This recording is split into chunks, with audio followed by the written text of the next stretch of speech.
channel, sometimes you see things that just make your blood boil. Sometimes you do. And this is one of those times.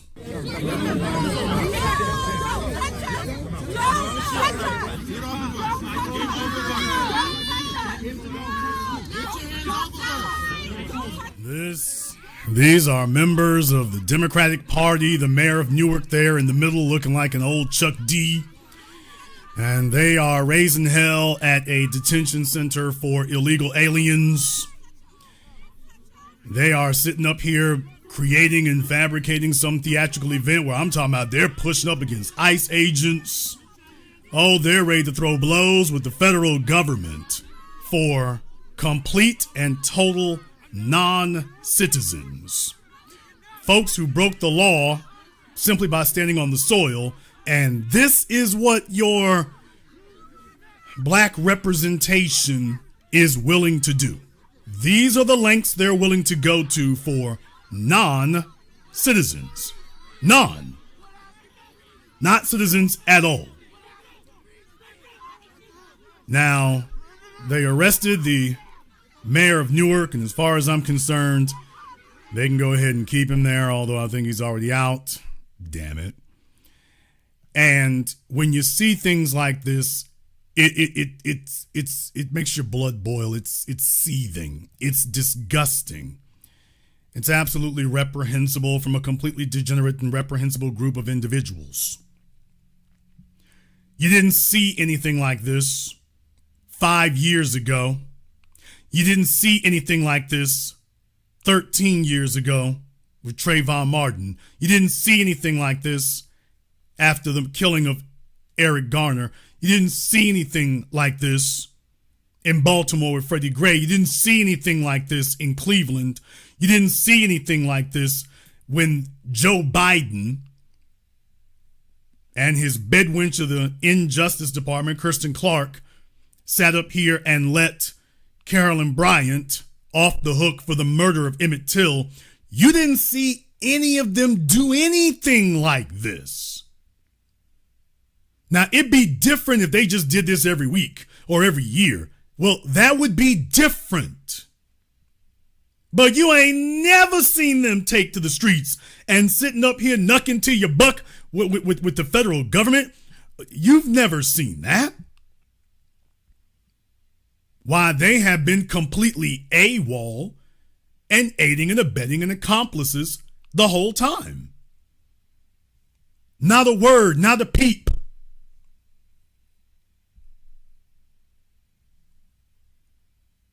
Not a syllable from them, and that's not accidental. This is the norm, and it's disgraceful. And it reminds me of, these folks can get ventilated for illegals. Been doing this for a while. Remember Elijah Cummings? Out from you and your agency that everything is pretty good and you're doing a great job. I guess you feel like you're doing a great job, right? Is that what you're saying? We're doing our level best in a very challenging. What does that mean? What does that mean when a child is sitting in their own feces, can't take a shower? Come on, man. What's that about? None of us would have our children in that position. Elijah Cummings has allowed the abuse back when he used to be breathing. That old bald bastard, and I'm saying it just like it is. And deal with it, nigga. That old bald bastard sat up there, and this was how ventilated and mouthy he got over illegal aliens. Over illegals. Non-citizens. And this is how ventilated he was. You ain't never heard them talk like this, act like this, behave like this for our issues. You ain't never seen this. They never been front line. They have never been out here and been front line over a decade now. Not a peep We have seen nothing like this. Cory Lil Nas X Booker sitting on the Capitol steps with Hakeem the Joke Jeffries sitting up here. I mean, they're having sit-ins, they're having 25-hour marathon filibusters. I mean, they doing every damn thing that they can get mobilized for, get active for, get vocal for. They can show up on the spot. You got United States senators going down to El Salvador for illegals. And the backbone of the party, them bastards ain't showing up nowhere. They won't go across the damn street.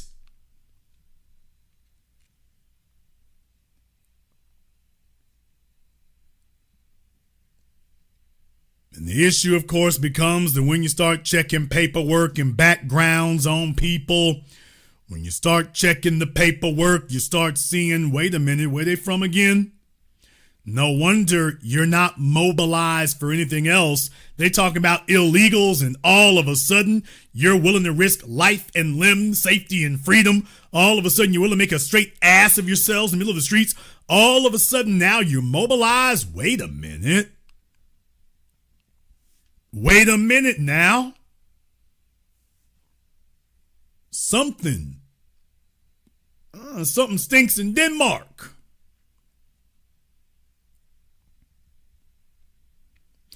When you got police officers down there in Memphis from foreign backgrounds, and what do you know? You don't see any of these folk down there saying anything about that. Not a word. You got police officers down there beating black folk to death in the middle of the streets on video. These folk here, not a word. Not a syllable. Robert Brooks in New York, Jason Black came all the way from Louisiana up to New York City to sound the alarm. Good thing I did, because none of these Negro ass-kissing bastards on this screen, none of them did it. Now, I could come from the other side of the continent and be in New York, but the folk right there in New York and New Jersey didn't lift a toe. Now, explain exactly how that works. You want to talk about unsanitary conditions, Rikers Island. You want to talk about inhumane conditions and human body waste and intolerable conditions, Rikers Island. New York Metropolitan Jail. We can go down the list. Now, they live there, and they ain't said a damn thing to their Democrat governors, their Democrat mayors. They haven't said nothing to them. And yet, they can immediately, like SWAT, just mobilize for illegals, for non-citizens. This is vomit-inducing and reprehensible. These are worthless bastards. Recognize who the real enemy is. Now, I could play for you rolling the bowling ball, Martin. I could do that. Of course, you know what side of the buck dancing fence he's going to come down on. Of course. Do they ever bring these things up? Do they ever bring up these things? Do they ever bring up these historical events and remind you that, by the way, there's been a hell of a whole lot for folks to sit up here and jump out the window over in the last 13 years. Not a single Democrat at any level has done that. Barack Obama sat his lanky suspect ass up there talking about Trayvon Martin could be my son. Trayvon Martin could not be your son because he's at 17 years old. He was still 3 times the man you'd ever be. Damn!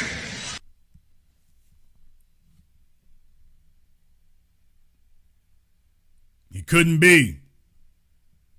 There'd be too much masculine energy in the home. And these are the issues that we got our eyes on here. I am reminding you of this in the middle of the Trump administration. My issue is not that they are going to bat and going to the bricks. People, you know this. Let me explain to you how you get played for a fool. Let me explain to you how you get played for a fool. And by the way, you shouldn't hear anything here. You should just be seeing video. Y'all shouldn't be hearing anything. If you got any sound that's messing with it, let me know, but you shouldn't be hearing anything. That should just be the video itself. That should just be the video itself. You know, all that talk, remember they were trying to alarm folks a few weeks ago. Oh, Trump gonna do this at the African American History Museum. Trump's gonna do that. Ooh, they removing Harriet Tubman. Oh, Trump is going after DEI. Oh, Trump is going after black folk. Okay, folks, if that's the case, tell me why the Democrats didn't do this there. They didn't do this there anywhere else. Who are they campaigning for here? Exactly what constituency are they what are they doing all this for? Because they've ignored us, proudly ignored us across the board. They've proudly ignored us.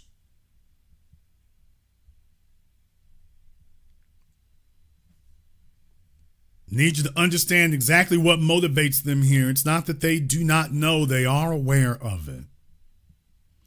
They are aware of it, and just notice all these places that they were sitting up here warning us about and going in hysterics about, and oh, this is bad and terrible, and oh, this is going to be awful. All those things they said. Okay, but the most you did was Cory Booker sit up there in the damn Senate talking his ass off for a day, and him and Hakeem Jeffries putting on their extra medium jeggings. On the Capitol steps, and that's the extent of what they can do. But then I'm seeing this here, and I'm like, oh, so you can get up off your ass and show up somewhere. Oh, so you can do that. You are able to do that. Now, please understand that woman in the with the gray hair there, the woman with the gray hair in the middle there, that's a U.S. representative, Bonnie, what's her name? Bonnie Watson. That's Representative Bonnie Watson. That's Representative Bonnie Watson. So she can show up for you. She can come out someplace. She can do that. So they are able to do it. Oh, so they can show up. And folks, remember, on the spot. Because the whole thing that set this off was that they were saying that the law says that as U.S. representatives, they're able to show up at these detention centers without notice to inspect them. That's the whole thing about it. The whole thing about it is that they said that, oh, we're supposed to be able to show up at these detention centers. We don't have to tell you that we're coming. We can just show up. And I'm like, oh, well, I'm so glad to hear that and so glad to see that. Now, folks, don't believe me. Don't believe me. Over there on MSNBC. What they were saying it over there. Surrounding the arrest of the mayor. I want to call your attention to something that's very important and you know very well, and you've alluded to this throughout your comments there, that the rules of engagement that are laid out specifically, and everyone go see them at, ice.gov, right? Regarding those facilities says, quote, nothing in this section may be construed to require a member of Congress to provide prior notice of the intent to enter a facility described in subsection A for the purpose of conducting oversight, for the purpose of doing your job as a member of Congress. You are not precluded nor prohibited. The fact that this administration yet again flouts the law, throws it up in the face of the American people and the very members who swore the same oath of office that they swore to uphold that law tells you what? What does that? Oh, yeah. Why, we can just show up because we're here. Oh, we can just show up with no notice. We don't have to say anything. We don't have to do nothing. We Johnny on the spot. Oh, so you can show up at a moment's notice. So you can do that. Oh. Well, that's amazing. So you can do it. They don't have to. You don't have to schedule nothing. They can get up off of their lame, aged, whacked out asses at any time if they actually want to do it. Yeah, then they can. No excuses, no delays, no nothing. That's the part I want you to see. They don't need any prior notice. They don't need any lead time. When they want to go do something, they getting up and doing it. Right then, right there, no delays. They start telling you about what their powers are as members of Congress. And meanwhile, you got black folk locked up all over this country. And you don't hear any of them invoking their powers as members of Congress. You don't hear any of them showing up. You don't see any of them doing nothing. From Khalif Browder to Robert Brooks, you didn't see them do a damn thing. Not a damn thing. Now, that's not accidental. That's not an incident.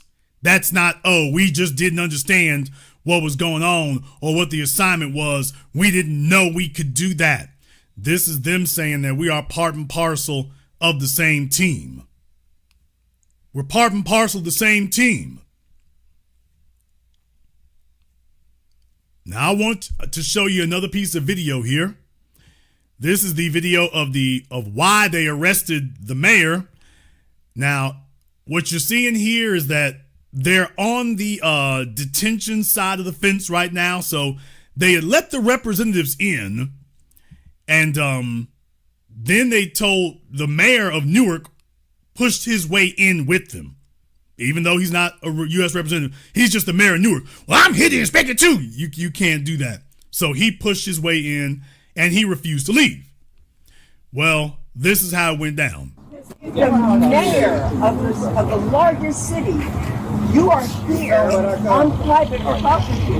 On private property. All right, this is the last. I'm not. Man, listen. This is the last one. Oh, it's Congresswoman. Show some respect. Show some respect. You see, they go and they recruit these loud mammies. I'm a congresswoman. Because they know that helpless, deficient Negroes chase titles as if that means something.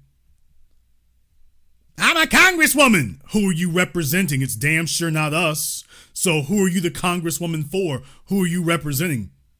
You're not representing any of us. So don't sling that title around. You have no respect. Listen, what does it mean? Congressmen are different. Congresswomen are different. Mr. Mayor, anyone that is not a congresswoman or man, step out. It's the last warning. You will be placed on arrest. So you heard the fella tell him, look, anybody who is not a congressman or congresswoman has to step outside the gate, sir. Last warning. He ain't nothing but the little penny in the ass mayor of Newark, which is nothing to brag about. No disrespect. I mean, everybody knows this, if you end up in Newark, you're trying to get back on your feet, clearly. But they told him, hey, bro, you got to go. You're not a congressperson. You're just a little penny in the ass mayor. That's all you are. You got to get back out there with everybody else. You're nothing special. So they told him, you got to get out. Don't rush in. Don't rush in.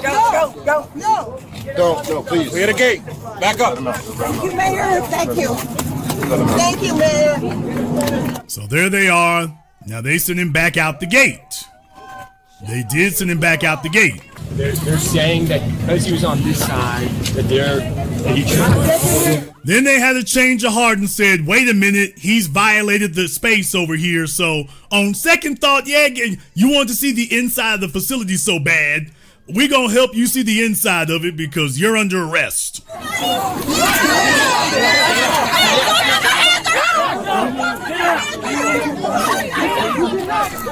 Well, he wanted to see the inside of the facility.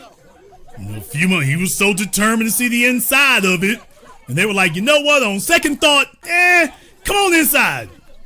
We better change your heart. On second thought, come on inside. You want to see the inside of it? Let us show you exactly how we do things.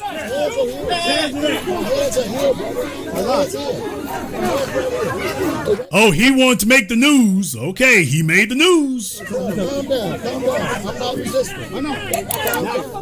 Okay, now all of a sudden it was, I'm not resisting. When they were telling him to leave before, I ain't got to leave, I'm the mayor of Newark. I ain't got to leave, I'm the mayor of Smallville. Okay. I'm the mayor of Wonderland. And they were like, all right, they let him outside the gate and they said, oh, on second thought, bring his ass back on the bill. And he wanted to know what happens inside the facility. Bring him on back up in here. He about to find out on the business end. He wants to know if we run a clean facility. He wants to know if we keep our cells clean inside this place. Well, he about to be in one, so he can inspect it all he wants to now. Come on in and inspect it all you want to.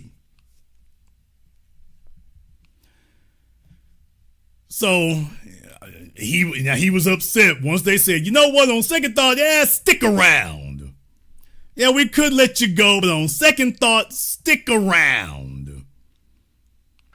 Now, here's another video of it. Here's another one. And this fella up here in the front, I don't know who this dude is. I don't. They brought a little crash out squad with them. And when the folks said they would come get the mayor, you can hear what he talking about. Circle the mayor. Circle the mayor. Watch out. Circle the mayor. Where's my congresswoman? Where's my congresswoman? Where's my congresswoman? Where's my congresswoman? Where's my congresswoman? Why is he sitting up here looking around like Richard Pryor? He's crooking his lip. Why is he doing it like Richard Pryor? I don't get it. Where's my congresswoman? Where's my congresswoman? Where's my congresswoman? By the way, he looking around for where's his congresswoman? I'm like, she's right in front of you, fool. Where's my congresswoman? Get off of us. Get off of us. So this is what they're doing. Folks got their cameras straight to Instagram. Don't put your hands on her either. So they out there obstructing. I hope they don't think any of us are going to come riding in like the cavalry, because we're not. In the street. This is your Now she's sitting up here shoving ICE people, so it's like, okay. I guess they told themselves they got some sort of congressional privilege, I guess. At least the Republicans were smart enough to send their foot soldiers and their flunkies out on January 6th. At least they were smart enough not to try this themselves.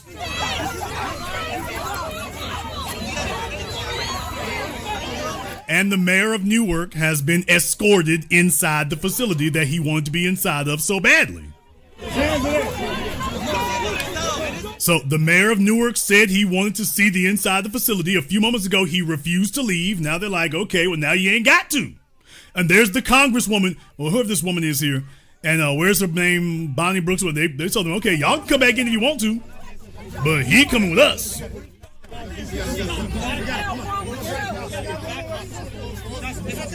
We got it. Congresswoman's going back in. Congresswoman's going back in. Clear the way. Clear the way. Clear the way. No, don't clear the way. The rest of you can get arrested too.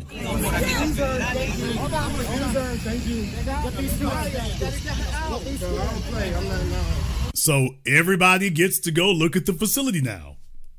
They want to see the inside of it. Everybody gets to go now. Everyone can go tour the place. They all showed up. It was about that rah-rah business. They wanted to, we gonna go inside and see. They're like, you sure are. And I want you to understand something here.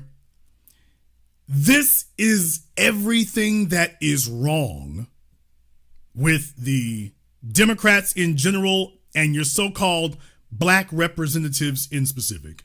This is everything that's wrong right here. This is theatrics. This doesn't mean anything. They showed up there to see if they can get to a shoving match with ICE and, they arrested us and we was just there, we did something. They was arrested us. We front line. We is fighting for yous.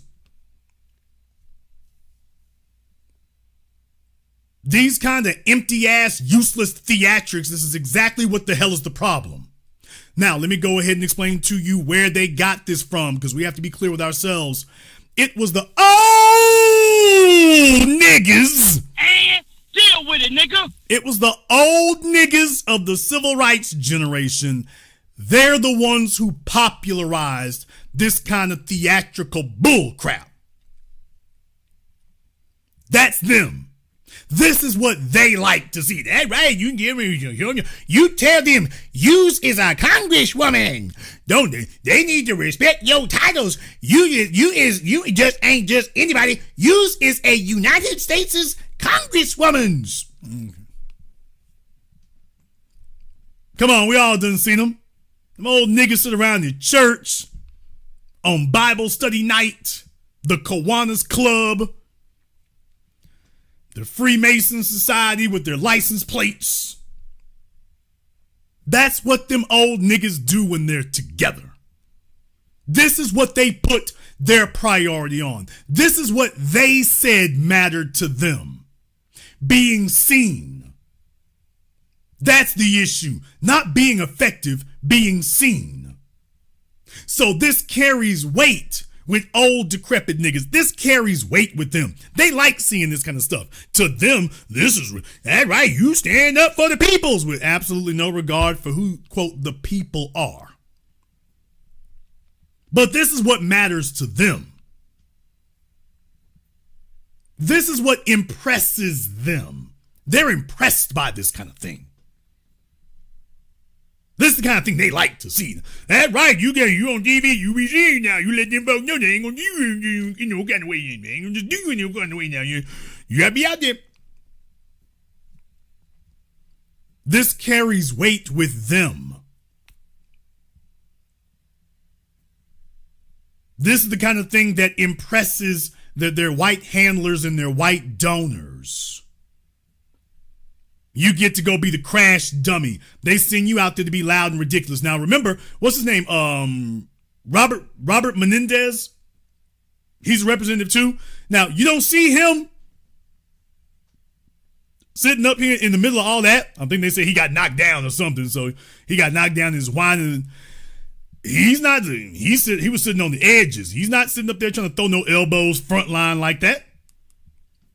He ain't really trying to throw no elbows front line like that. I think that was him just got shoved out the thing. I think he just got shoved out of the screen. He's not front line over there with the mayor. They shoved him one time and he's talking about, my pearls.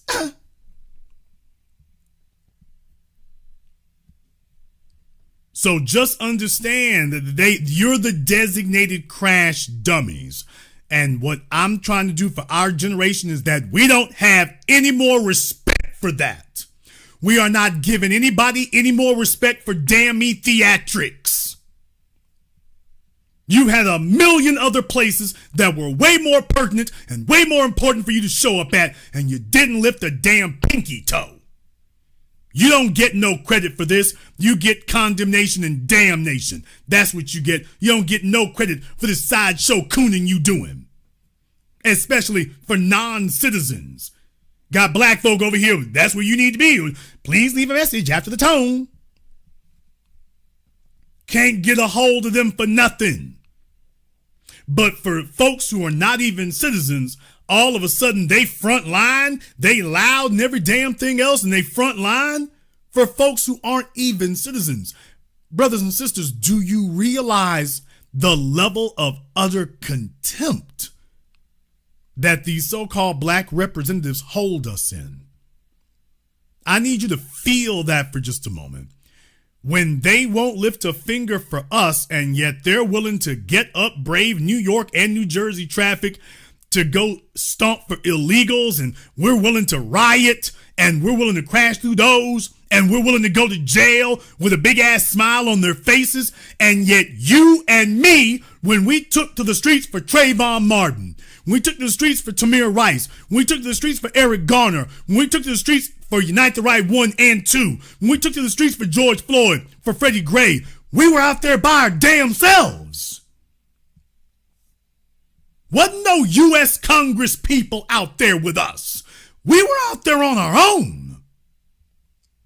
The block was too hot when we were out there. They coming over here to make the block hot on their own. Well, this they can do it for.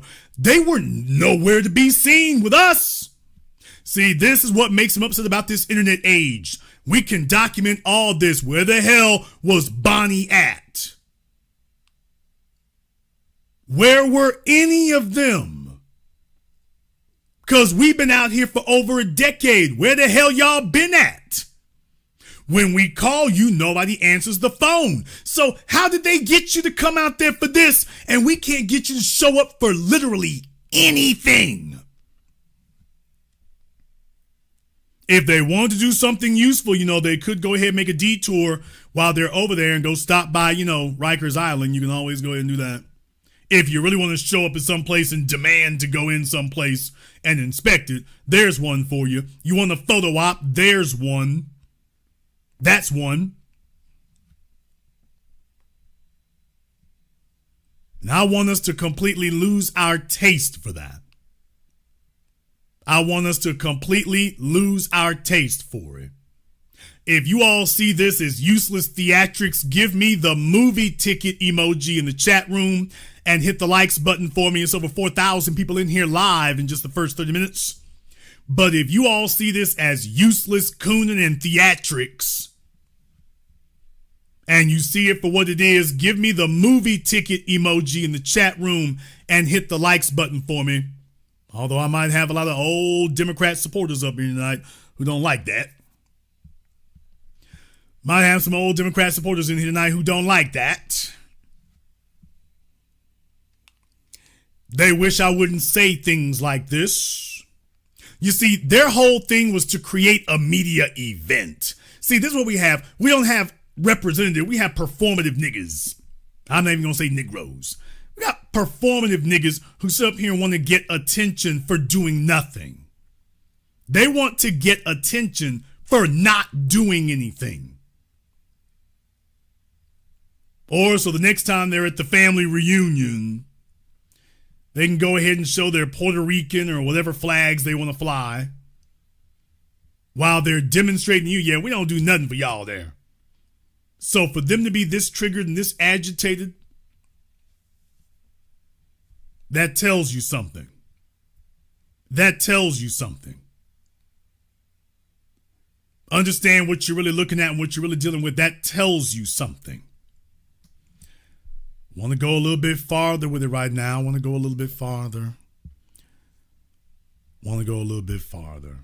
I want to give you all just a brief reminder here. When you start going over the paperwork and you start examining these people, do you all understand just how many compromised folk you got out here? What?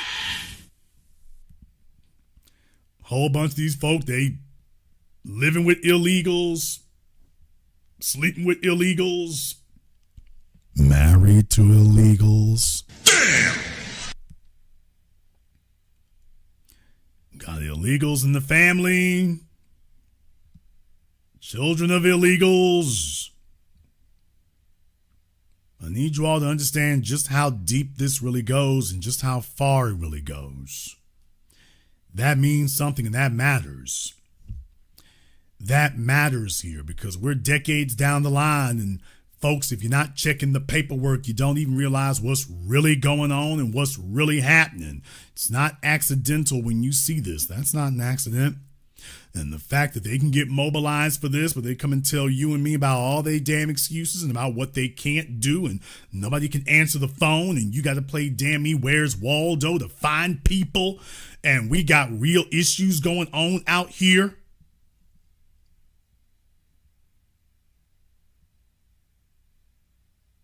We got real issues going on, and your representatives are trying to see what they can do for illegals.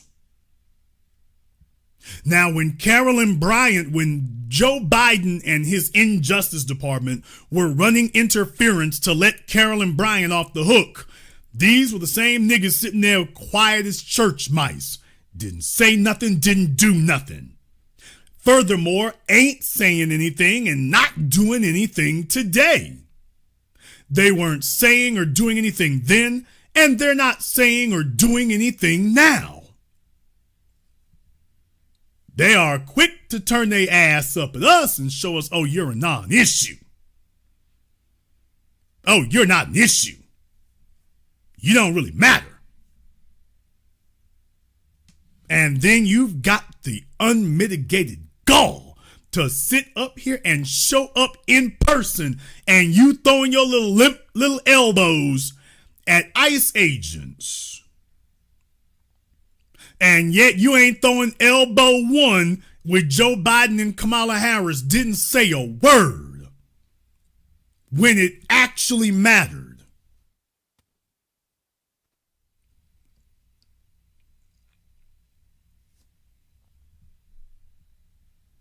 Who are they representing, people? Who are they representing?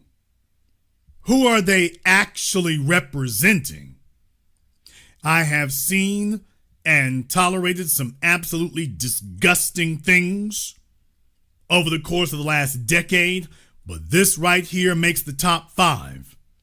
We've gone way beyond Elijah Cummings and John Lewis literally yelling and crying for the illegal alien babies. Not a word for Tamir Rice or the black children gunned down. Not a word for them. Not a word for Emmett Till. Didn't say a word for him. And now they can sit up here and go out in the rain or the cold or whatever the weather is in New Jersey. Now they can get mobilized, and this is the issue. This right here, this is their red line. This is the line you can't cross here. Everything that the system was doing to us, that wasn't no red line for them. That wasn't the crash out zone for them. But this right here, this now it's time to crash out. Now you done crossed the line.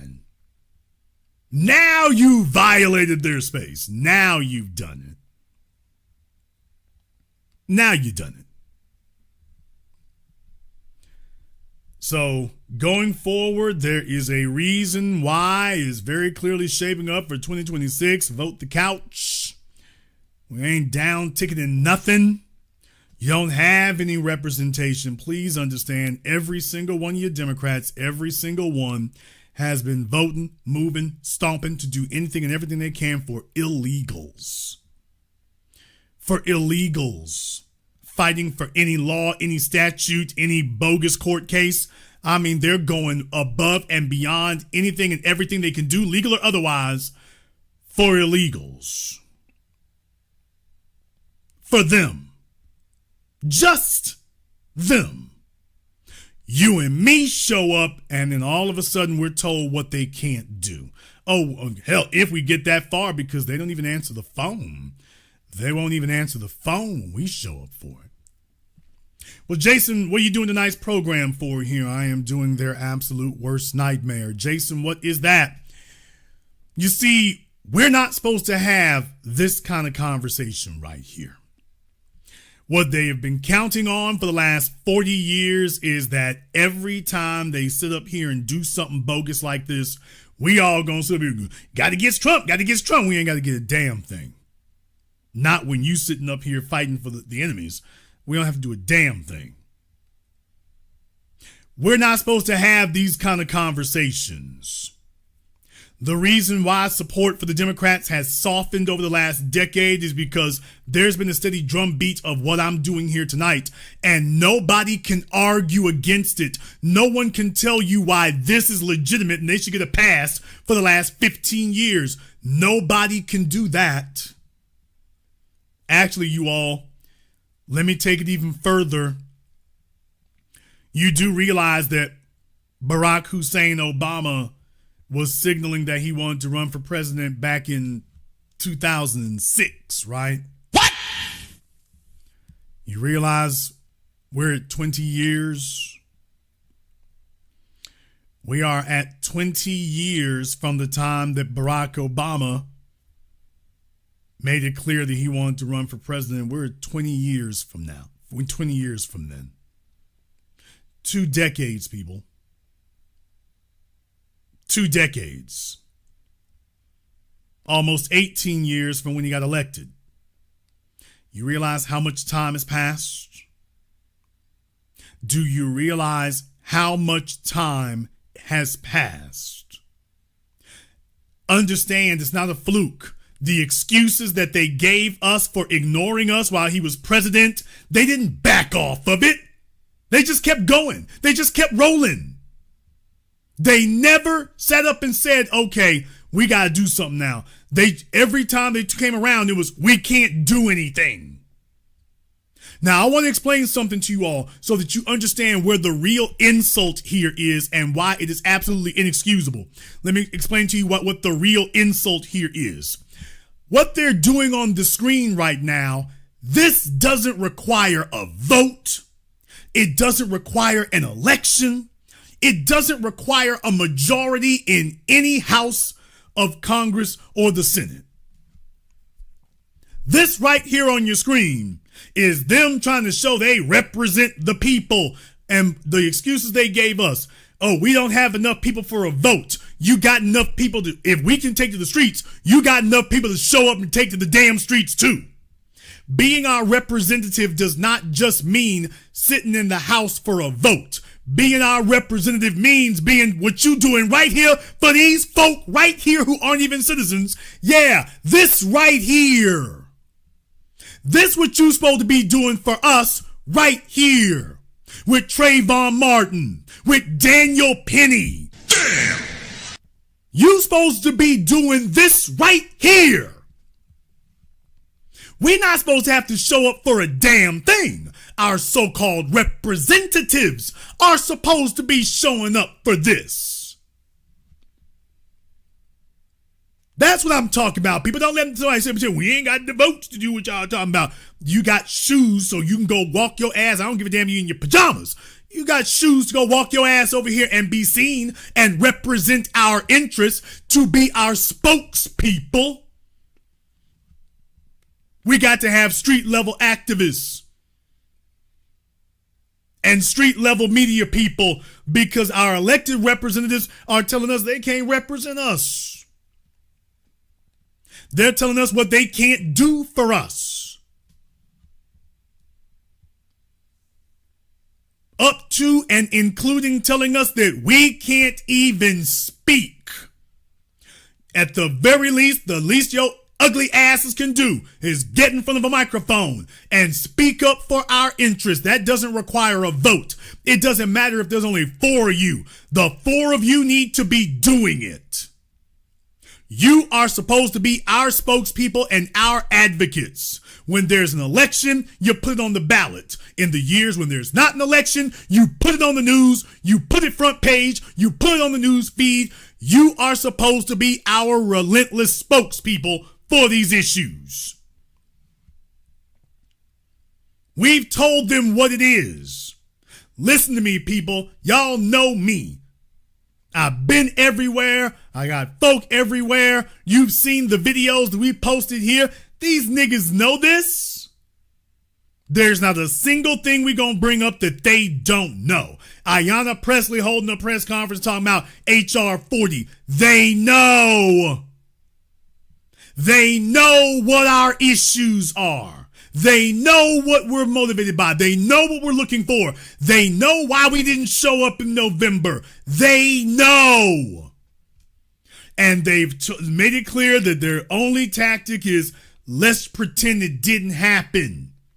Give them some lip service at one little old penny in the ass press conference, and then, oh well, you see, we said something. No, you didn't. You supposed to be beating that drum every day like a war drum. This is the issue. You ain't got time to go see about illegals. You supposed to be over here with the legals. That's the insult of this. The insult of this is, by the way, you out here in the streets, in the news, no election. Yeah. The mayor of Newark thinks he's running for governor. They always get some clown stuff like that. He thinks he's running for governor. Okay. But it's not accidental. They know what they're doing. And their strategy, their practice, the Democrat Party is in an alignment and of one accord that when it comes to us, the only thing they're going to do is try to undermine us. They are supposed to be the biggest, loudest voices right now, speaking on reparations, speaking on economic development, specifically for the freedmen and foundationals. They're supposed to be the loudest voices talking about a black hate crime bill. They're supposed to be the ones doing this, not us. They're supposed to be the ones taken to a microphone. They're whining and complaining about DEI, which helps white women more than anybody else. They're whining and complaining about those letters to us, but then they're not advocating what they gonna do.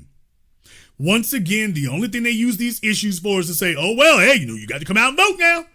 You got to come on out and vote now. Trump gonna mess it all up. You got to come on out and vote now. And what are you going to do for us? Can't do nothing for you till we get enough Democrats in there. Once we get enough Democrats in there, then we're going to figure out what we're going to do. That's not the way it works. You tell us you're going to do our agenda and do our bidding first, then we come out. That's the way that works, Slappy. You acknowledge that you recognize we told you what the agenda is and that that's what you're going for. And then we will consider voting. We don't vote for you and hope for the best because you didn't have the illegals. The illegals didn't even vote for you. What the hell kind of insanity is this? The illegals didn't even vote for you. You gotta stand up for right now. We got to, threat to everyone, just threat to anyone. Threat to anyone, threat to everyone. We got to stand for the Constitution. You haven't stood your ugly asses up for the Constitution for us. You haven't stood a damn thing up for us. But I want you all to understand why that is.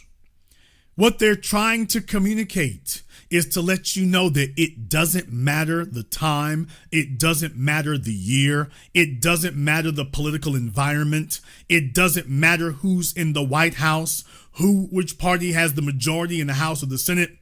At the end of the day, they are always going to maintain that it's never the right time to do anything for us. That's the bottom line with these political parasites. The upshot of everything they're saying is that it's never the right time to do anything for you. For everyone else, illegals, LGBT, Israel, whoever else come up, it's the right time to do something for everyone except you. Not you. Doesn't matter what's going on. People remember Jim Crow Joe Biden. His response to the George Floyd uprisings was, we need an Asian hate crime bill. That was his response, remember? Black folk, y'all need to get behind Hispanics. We really need an Asian hate crime bill, what we need. So what they're letting us know is that it It will never be the time for us. They're always going to tell us, you got to wait now. It's not the right time. You going to make it difficult. Okay, and what y'all doing out here showing your asses in New Jersey, that's not making it difficult for you? So this right here on your screen, y'all, this isn't making it too difficult for them. Not this. The temperature is just right for this. Nothing wrong with this. Oh, it's never too soon or too early or too controversial or too difficult for this. But for you and me, oh, that's too radical, that's too much, it's too polarizing. We got to ask questions about, okay, who is it too polarizing with, sir?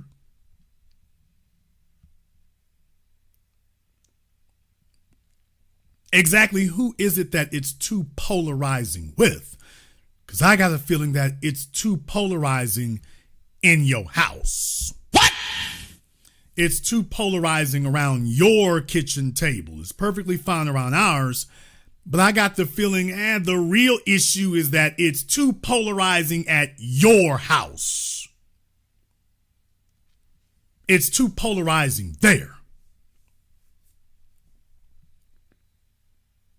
Now, we have thousands of people watching here live. You'll have tens of thousands watching recorded. And that's the kind of thing and the kind of metrics and the kind of math that get them to worrying. We've come together. They can't get us to come out there with them, but we can show up here. And by the way, please do not be deceived. Please don't be deceived. These people are master manipulators. They really, really are. I'm kind of giving them too much credit by saying master manipulators, to be totally honest with you there. I'm kind of giving them too much credit, but I want you to understand something. When you take a look at what they're doing, I want to go back to that piece from MSNBC, Fair Use MSNBC. I want you to listen to something here. Now, you see, there's Representative Bonnie Watson. She got folk behind her protesting. Okay. So that means they're still there at that ICE facility protesting. The one we saw with the mayor of Newark being arrested. Okay, well, they still out there. You see the modest crowd of people, but they still out there standing on it. So very clearly it has widespread support, right? And so thank you for having us, and most assuredly thank you for making this information available to millions of people in our country, because you're absolutely right. Our rights are being taken away. And if they can do what they did to Mayor Baraka, and if they do what they did to the three of us, LaMonica, Rob, and me, then they can do it to anybody, and they are doing it to anybody and everybody. What the hell did they do to you? What in the hell did they do to you? If they can do this to us, what the hell did they do to you? And if you're so upset and offended by it, they've been doing it to us out here on the damn street for decades. Where the hell you been? First of all, we're at a different site right now. This is not the site. Did y'all hear that? Yeah, surely they have widespread support, because I still see the crowd out here. Wait a minute. What did she just say? And everybody. First of all, we're at a different site right now. This is not the site of the detention facility where we were trying to conduct an oversight interview and look at the facility. What? Oh, so in other words, they've just got a mob of folks. They're getting their little vans and they're riding from one place to another. You see a group of folk out there and you're supposed to be deceived into thinking that, oh, they're just showing up everywhere. Folks are so concerned. And in reality, I'm seeing SUVs out here. So folks are caravanning. So much for the environment. Folks are just caravanning around from one place to another. They're all getting together and carpooling from one place to another. And then here comes MSNBC to turn the cameras on. They're taking their little crowd with them from one place to another. That's all they're doing. That's it. And then they're going to come back and try to hoodwink you and me and tell us that they've got widespread support and that the people are in the streets and the people are worried and concerned and the people are worried about the Constitution. Meanwhile, these exact same old bastards have ignored what's been the violation of our constitutional rights all over the place. They have ignored it all over the place. All over the place.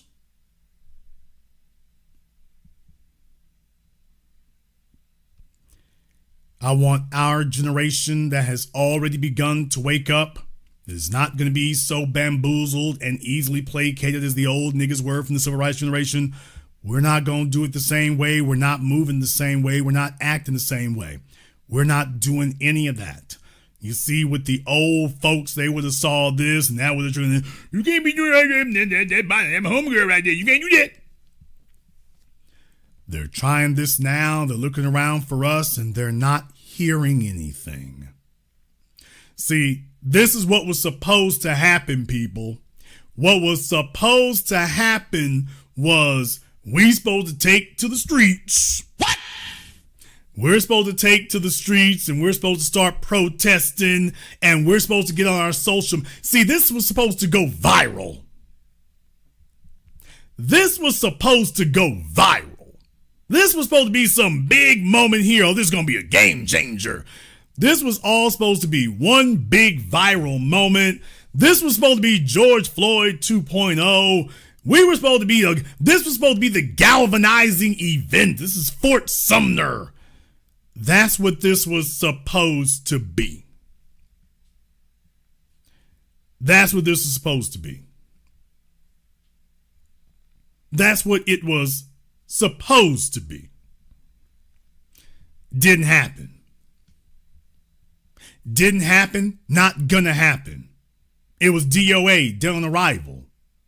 Because the folks who saw this, we just started asking ourselves basic questions. By the way, hey, we couldn't help but notice these people are so damn AWOL, you don't even know who your damn representatives are anymore. It's like, where the hell you been for the last 4 years, 5 years, 7 years, 8 years, 10 years? Where the hell you been?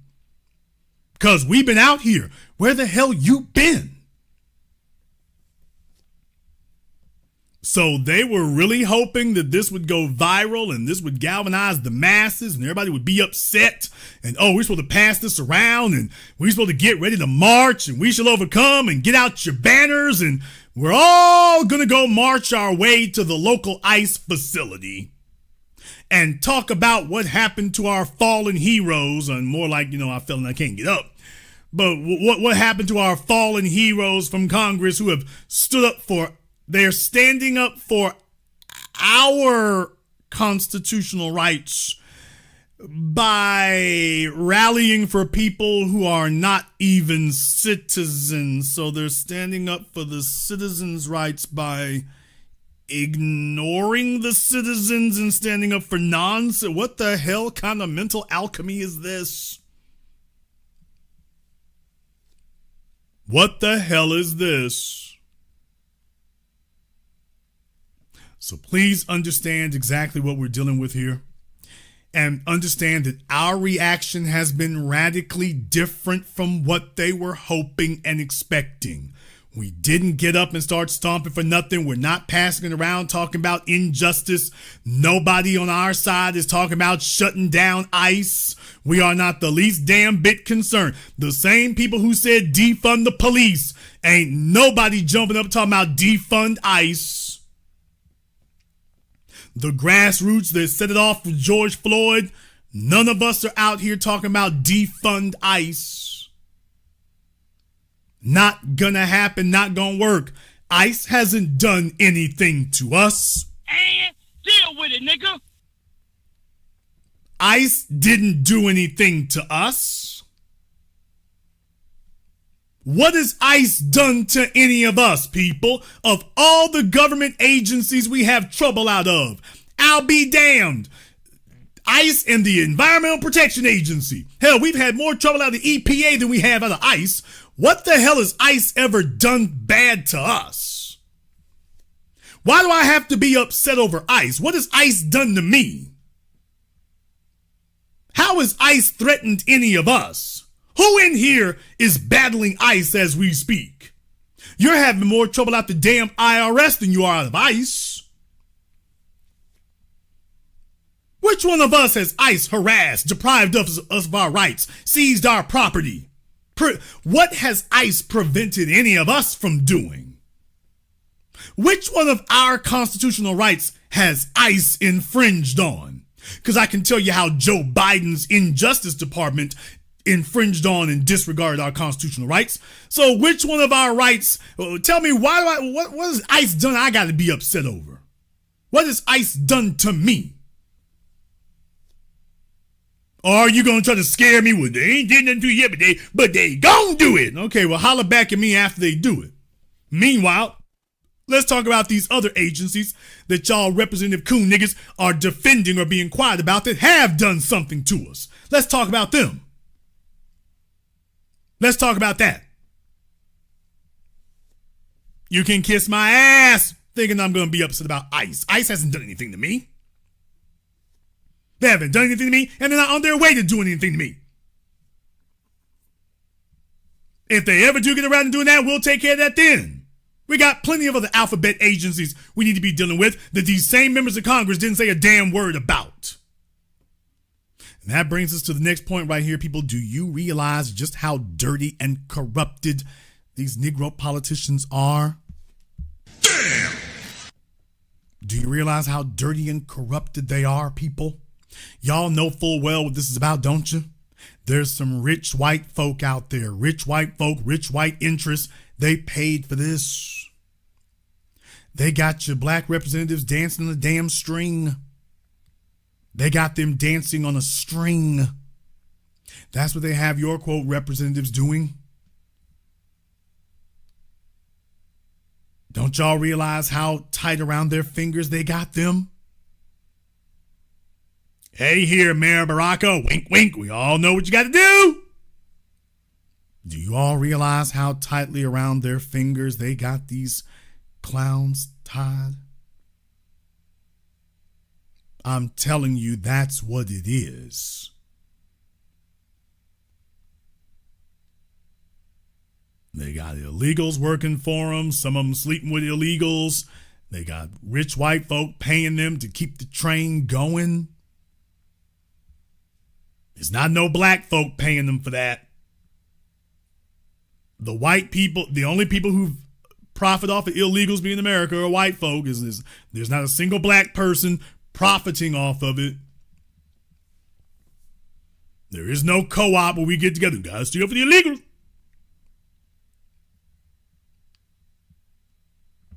You have people like Governor Pritzker in Illinois. Well, yeah, but he owns the Hyatt. He's part of that Hyatt Hotels family hotels. He's part of the Hyatt family. So yeah, illegals are how he makes his money. Illegals are how he makes his bread. So yeah, he's sitting there stomping for illegals. He's sitting there stomping for illegals. Man, ain't no black folks sitting there with a hotel chain. Ooh, we gotta keep you illegal, you know.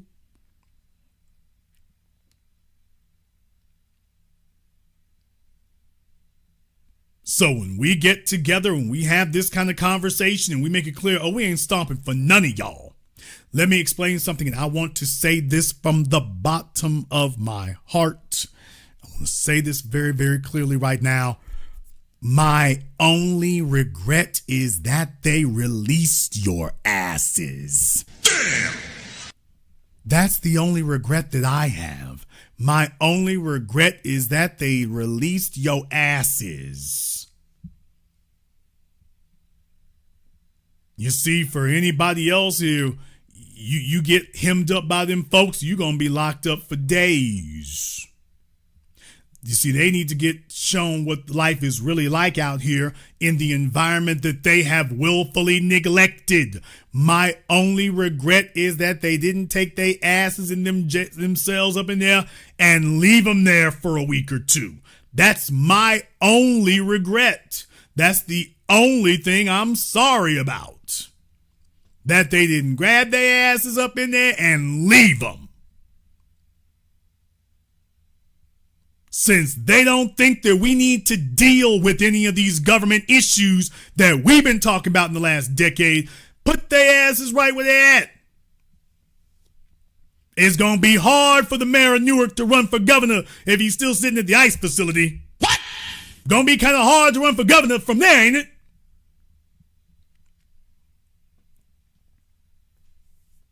No, the only regret I have is that they let you out. That's the only regret that I have. Because black folk been out here needing y'all and none of you showed up. Oh, hell no. Forget the illegals and forget you too. You can stay up in there with them. We didn't lose nothing. And I'm saying that to your face. We didn't lose a damn thing. There's nothing we have lost if they keep y'all asses in there with a life sentence. What the hell did we lose? Name for me the landmark legislation, the landmark bill, the public advocacy. Name for me one damn noteworthy thing that any of these old niggas on this screen, or the young ones for that matter, did that any of us know them for stomping on our behalf. Name it. Anybody want to say something? Go ahead and name it. Tell me, what have they done for us? If they did, you'd be able to name it. You would know who it is. You could name it off the top of your damn head. You'd be able to say exactly who it is and what it is. Nobody can say what it is. No one can say what it is because there isn't anything there.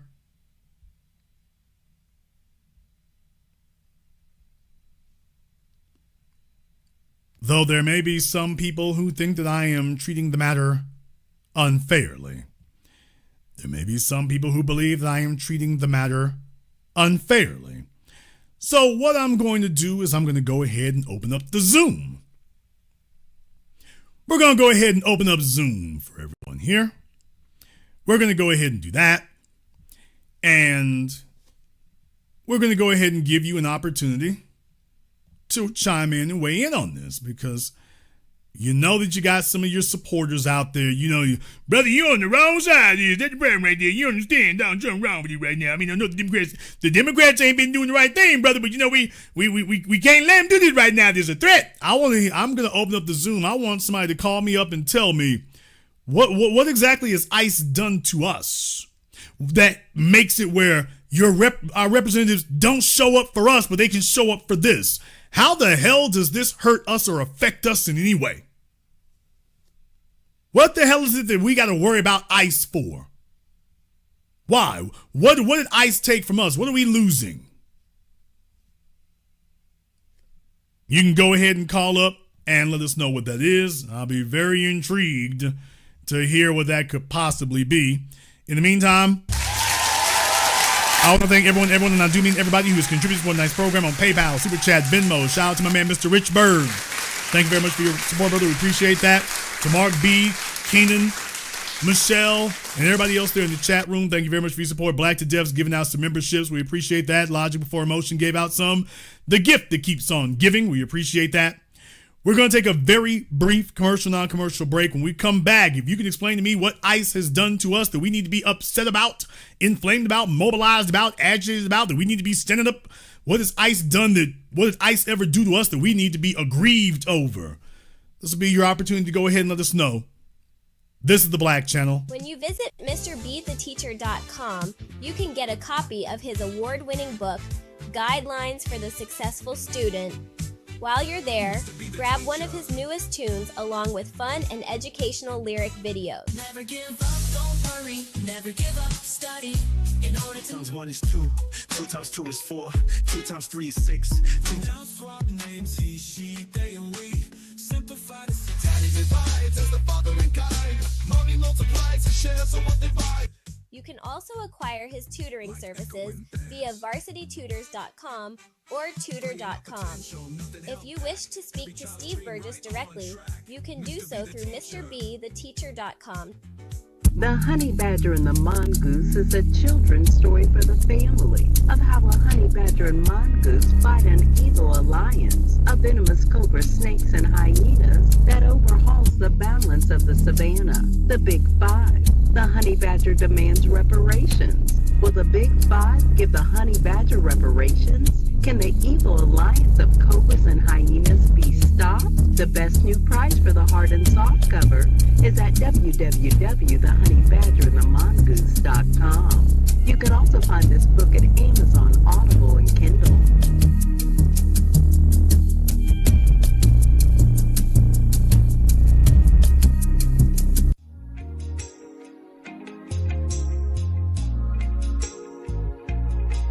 Order yours today to experience all the benefits of Ash Kickin' Body Butter.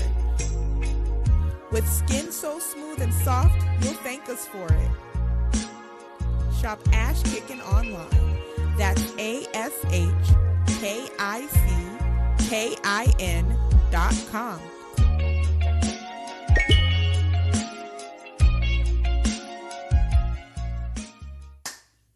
Hi, this is Brenda Starr, creator of Poetry with a Purpose and author of the book Pressed But Not Crushed.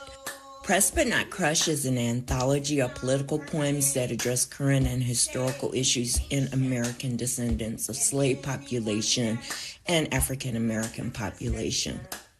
The book describes slaveries and its residuals, Jim Crow segregation, social depredation, and other relevant issues to American descendants of slaves and African Americans, including the current political climate that does not address our issues. This is the Black Channel. I am your host, your brother, your humble servant, the Black Authority. Very glad to be with you all here this evening. And the Zoom is now available. It's pinned at the top of the chat room there. So by all means, if you want to weigh in on this, sit back, smile, and dial, you can go ahead and click the link. And you can definitely go ahead and join us. We are talking about the publicity stunt, the shameless publicity stunt by Democrats in New Jersey to try to tell us all about what we need to be doing for illegals while they have gleefully ignored our interests the entire time. And I'm asking questions tonight. Why do any of us need to be concerned about ICE?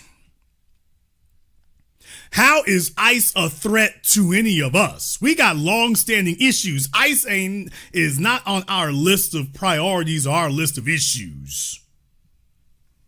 Anybody who thinks that ICE is or ICE should be, then this will be your opportunity to talk to the new black media. Let me go ahead and remind you all another reason why it is that we are pivotal here. You see, going on the Rolling the Bowling Ball program and MSNBC, that's useless. It's useless. They're not speaking to swing voters. They're not speaking to people in the middle. They're not speaking to people who are undecided. They're preaching to the choir. They're already talking to folks who are going to vote blue no matter who. They're not talking to the people who swing votes in swing states. They're not talking to them. This is where the people who are the swing vote and who swing states, this is where they are. Right here. The rest of them are speaking already to the establishment. We speak to the people outside of that. That's the difference. Big difference. All right, we're going to go ahead and get over here on Zoom. For everybody on Zoom, please remember the rules on Zoom. Make sure that you have your camera and your microphone turned on. The internet is not going to see you, just the host, but just to make sure we don't have any trolling issues, because we're here to have a conversation, no trolling allowed. Just to make sure there's no trolling issues, make sure you have your camera and your microphone turned on. YouTube will not see you, just me, just to make sure we don't have any trolling issues. So make sure that if you are on Zoom, when you get called up, make sure you have your camera and your microphone turned on so that we can make sure that's going and so that things move smoothly in that regard. Okay, we got John here on Zoom. John, what's on your mind? Yeah, Jason, great program. I knew Ras Baraka growing up. I used to fly him from Howard University down to the Bay Area to do plays. You know, his dad is Mary Baraka, the playwright. And so he was a revolutionary playwright back then. He had a play, a poem that said that, you know, based on how people get in position and then change their whole position. And he said that it was blowing smoke in people's nose, and that smoke would make them change their mind. And he said, if I ever get there and start acting funny, they got to me, y'all. Well, I'm here to say they got to him, because I never in a million years would think he would be doing what he's doing now, coming from the roots that we all came from back in the day. Brother, so signing up with those Democrats. Brother, I can't think of a single, and this is a sad commentary, I can't think of a single second generation nobody who panned out. I can't think of one. Dr. Khalid Muhammad, Dr. John Henry Clark, Messy Jesse, Baraka. We can go down the list. I can't think of a one who panned out. Isaac Hayes. What? Brother, y'all, I'm down the list, buddy. You don't want to just keep going. I can't think of a single one that panned out, bro. Not a single one. I can't, man. When I saw him promoting the jab, I got at him then on Instagram. Like, what are you doing? Oh, I got old people in my district. I got to look out for them by unaliving them. And now I looked up at whatever this was a few days ago and saw him getting arrested. The same guy who I used to fly out, take all around the Bay. And I'm from East Palo Alto. So he was coming out there when we was at the height of sickness in our city, doing revolutionary poetry, and said he would never sell out. And oh my God, it's sickening. So I mean, look, they know exactly what to say to you. They know exactly what to say to the grassroots. That's what makes them so duplicitous and so reprehensible. Barack Obama in 2007, y'all remember me telling you, he's talking like Jason Black. He's talking about the Black channel out here. Straight up and down. I'm like, yeah, they know exactly what to say because they know what we're actually looking for. They're not deceived. They're not unknowing. If we could just get somebody on the inside to tell them, dude, they know what it is. And when they're with you, they know exactly what to say. It's once they get behind themselves, what happens, bro, and you know this like I do. What happens, y'all, is they sit up here, they get somebody who can talk, who got something resembling some street credibility. In the case of Baraka, there's somebody who's been around for a little bit, or they got a family pedigree. Then they start talking like they want to run for office, and then somebody get a hold of them. Somebody wave a bag. Somebody let them know, hey, you play ball, we can get you up in there. And then it goes from doing what's in the best interest of the group, and all of a sudden it's about doing what's in the best interest for you.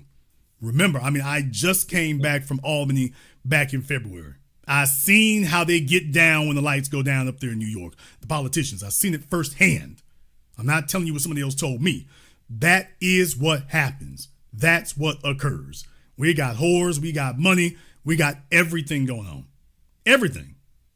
So they make sure they look for them. Anybody you think you can get, they're going to try their damnedest to co-opt them. So Jason, what's the answer? Oh, that's simple. People, we cannot roll with anybody brought to us by the parties. What? If the party brought him, if the party is saying this is our man, then he ain't ours. It's that simple. No. If the party is backing him and the party is saying this is our dude, then you know that's not our dude. Right there. If they chose him, they're boosting him, they're backing him, they're financing him. Nancy Pelosi and friends are showing up. That's your first clue. Yeah, he's owned by them people. I don't give a damn if y'all went to elementary school together and watching Bert and Ernie. Then them people got him. Them people got him. Yeah. And that's how his poem ended. It said, if I ever get up there and I'm acting different, they got to me, y'all. They got to me. If he's listening or ever hears this broadcast, I just want to say, Ras Baraka, I am ashamed. I spent my hard-earned money back in the day when I was hustling to bring you to the hood. And this is how you turn out? Sickening. Thank you, Jason. Thank you very much for giving us a call tonight. I want y'all to understand that the folks they choose, and I've known politicians who, you know, when they were younger, yeah, man, y'all got to understand, a lot of them have contempt for us. Barack Obama has contempt for black people, particularly the grassroots and the foundation. He's got contempt. Barack Obama has utter contempt for the soil He was living as a white person his whole damn life, right up until he decided he wanted to run for president, and that trying to be a phony white person wasn't going to make it. Then all of a sudden he goes to Trinity Church, and all of a sudden he's a born-again black person. I need you all to understand there's a whole bunch of these black politicians. They pick folk who have contempt for us, who see themselves as the designated overseers of the rest of us. I need you to understand that. That's why I reminded you all about how this works, the way in which this works. Simone Sanders sees herself as an overseer.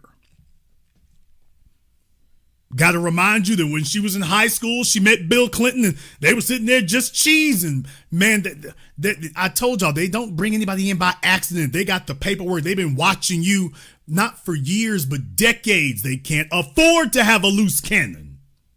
They can't afford to empower somebody who gonna go rogue. So they've been watching you for years, if not decades. They've been grooming you. Making sure you've been towing the line. Making sure you've been living that life. Let's make sure we got some dirt on you too, just in case we got to take you down. And so they grab Negroes who are overseers and aspiring overseers. And they have stacked them from the top to the bottom for the job of lording over the rest of us. So when you see them start to express those sentiments, when you see the party backing them, oh, the overseers got you. Folks, if they didn't come from the grassroots, if they didn't get supported by the people, they're not legit. It's just that simple. If the party is backing them, that's because they're in the party's back pocket. We got Amari here on Zoom. Amari, what's on your mind? Hey, Brother Jason, B1 Brother Jason, thank you for the broadcast. Excellent work as always. This is slightly off topic. I'm in Los Angeles and I was out doing my errands today, and I noticed at a, regular sort of generic shopping center in the quote unquote hood here in South Central, a former Chinese food restaurant had been replaced by a Mexican and Hispanic restaurant.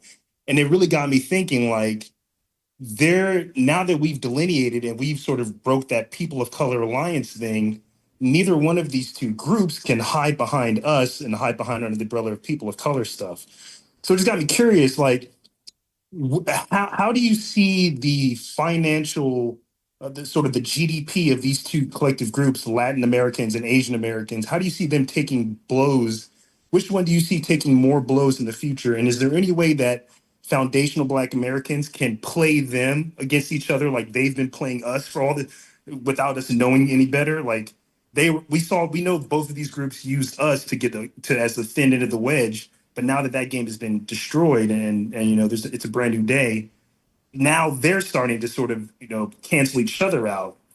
So how do you see that playing out, and how can we take advantage of that?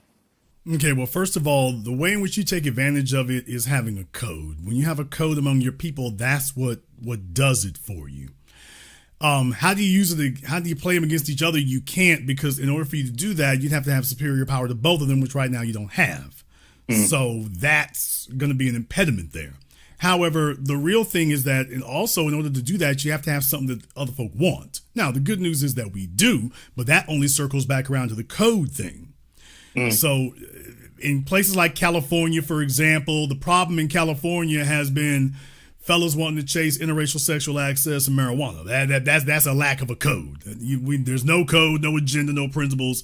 When that becomes your priority and that's what motivates you, we got a problem. Right there, right there.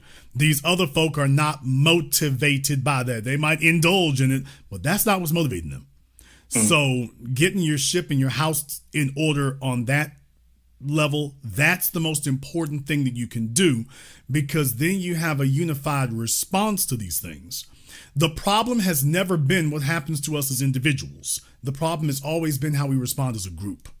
And when you got a Karen Bass sitting there And every time they show up, there's a never ending line of bootlicking black politicians who don't do nothing for us and they get the sister girl treatment. That kind of thing's a problem. And that carries over to these other groups.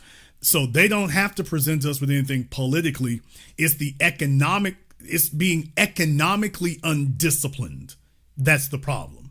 That's the issue. For example, over there at Rosecrans and Central. Mm-hmm. So down the street, there's like this Louisiana seafood. I think, by the way, that's always weird to me because I'm from Louisiana. It's always weird to me when I go to another state and see a Louisiana seafood. I'm like, what? That's always. I want y'all to know, as Louisianians, we're not offended. It's just a little weird to us when we go place. California pizza is about the only thing you can find outside of California that says California. So I'm there, and I see like Louisiana seafood. I'm like, of course, Asians got it, which doubles on top of that. And what I'm saying is, I don't have an issue with anybody making money or anything like that at all. That's not my issue. What I'm saying is that, by the way, I've been to every Chinatown in America with the exception of about 2 of them. I ain't seen a black-owned anything. Nope. And what I'm saying is that's the issue right there. So as far as having some grand chessboard and pitting one group against another, you can only do that when you have overarching power, and you don't have that. The winning move for us is not to play the game, to have the guts and the gall, and that we're not motivated by anything else except our self-interest, that we do not play the game, that we cooperate with folk who cooperating with us. But this idea that we're just going to keep extending an endless olive branch, that people are plucking off the olives and then busting us over the head with the branch, that's the problem right there. So to answer your original question, brother, the winning move is not to play with them on that level, to stop engaging on that level and say, hey, we're checking out that whole damn thing until folks rocking with us. Because what you're asking is a little bit off topic tonight, but I think it's worth investigating, at least because I might not get another chance to do this anytime soon. One of the things that I found to be most encouraging is when I go online, and for example, this is grassroots from young people. They don't think of this as grassroots, but it is. So when you got people like Keith Lee, and he's just one, by the way, doing food reviews. You got white restaurants that then come up because he came there and gave them a good word. What I'm saying is that's the kind of thing that we need right there, so that you're not going around to other folk, you're benefiting their economy and they're not kicking nothing back. They ain't kicking nothing back. They're not kicking nothing down. That's called valuing what you have. When you have that kind of thing, and that's the culture, and you're looking for it and the word gets around, Bun B, he's got Trill Burgers in Houston. I've been by there. Can't get in it because the line's around the damn block. But got Trill Burgers over there in Houston. Okay, but he's also got a YouTube video where he's naming his top 10 black restaurants in Houston. What? So, yeah, his is popping. Y'all, Trill Burger is popping. Just I got pictures. Take my word. Anybody from Houston represent. Trill Burger is popping. On a Sunday, that corner is a mess on a Sunday. It's a no man's land. Don't go. Just don't go. If you're not going to Trill Burger, stay away from that corner. But what I'm saying is that that's the kind of thing that helps us. That's the kind of thing we need to be focused on. That's having a code. That's having a community. That's valuing what you have. And oh yeah, that doesn't require anybody else. That's the killing part about it. And Keith Lee is just one. There's a number of folk out there who do them kind of reviews. And I want to see all of them come up because we need tastemakers. We need folk who can refer things so that we have something to gather around. And if you do that with restaurants, if you do that about food, you can do that about cars. You can do that about car repair. Well, yeah, you can do that about movies. You can do that about music. You can do that about anything. So we can do more than just value the food. I'm willing to start anywhere.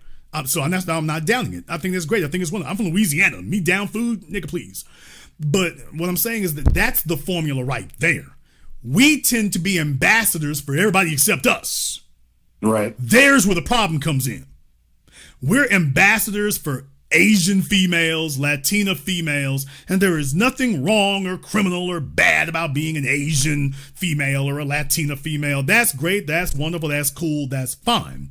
But when you sit up here and lose your damn mind over it, I'm just like, okay, I'll lose my mind over it when they start losing theirs over black women.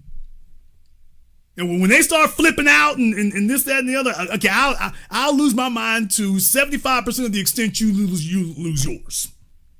If it's not popping for me like that when I come to you, I don't see how it's going to pop from you like that when you come over here. That's what makes the change. And I like to see that kind of thing because, look, once again, going back to Houston, I've been over there, y'all. I've been there. I took a look around Chinatown over there. They got this big, huge, gigantic area over there. There's nothing. It's not even a Chinatown, really. It's an Asia town.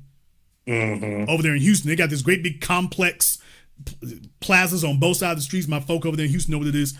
On both sides of the street. And it's just a big, it's Asia town is what it is. It's not even Chinatown. It's Asia town.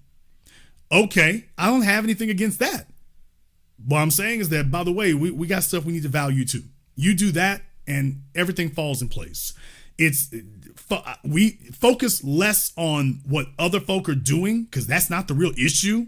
Focus more on what we're not doing and need to get in place.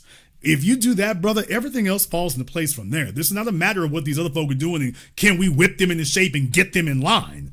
That's the wrong attitude. That's the wrong idea. Furthermore, think about it for a moment. That doesn't work. You don't change the world by trying to change other people. You change the world by changing yourself. That's the only thing you have absolute power over. Value yourself. Somebody in the chat room was talking about Mexican food. Once again, California, I'll be damned if you are a Latina female with your black boyfriend. I'll be damned if you walk past a Mexican restaurant to go to a soul food restaurant and your people and her people see her do that. I'll be damned if she's sitting in a soul food restaurant and then walk past the Mexican one and her people see it. Now you know how that's gonna go down. You know how that's gonna happen. You know what's gonna happen when that's over. So that's the thing for us to keep in mind. Quick shout out. There's a black-owned taco restaurant on Crenshaw and Stockard. It's called Taco Mel's. If y'all are in Los Angeles, go to black-owned Taco Mel's on Crenshaw and Stockard. Check that out. All right, Taco Mel's. Thank you very much for giving us a call tonight. Like I say, I mean, and that's something to think about. That is something to think about. I have no problem with that. I have no issue with that whatsoever. I think it's great. It's wonderful. If we focus on our business and being excellent and doing what we do and being the trendsetter, if we focus on that, that's how everything else comes together. Right there. Valuing what we have, because we have a tendency to not value it until somebody non-black shows up. Now we think we own. Now we think it's great. So the real issue is a deficiency of attitude. All right, let me go ahead and jump back over here on Zoom again. Let me get Gene over here on Zoom. All right, Gene, what's on your mind? How you doing, brother? I just wanted to say this.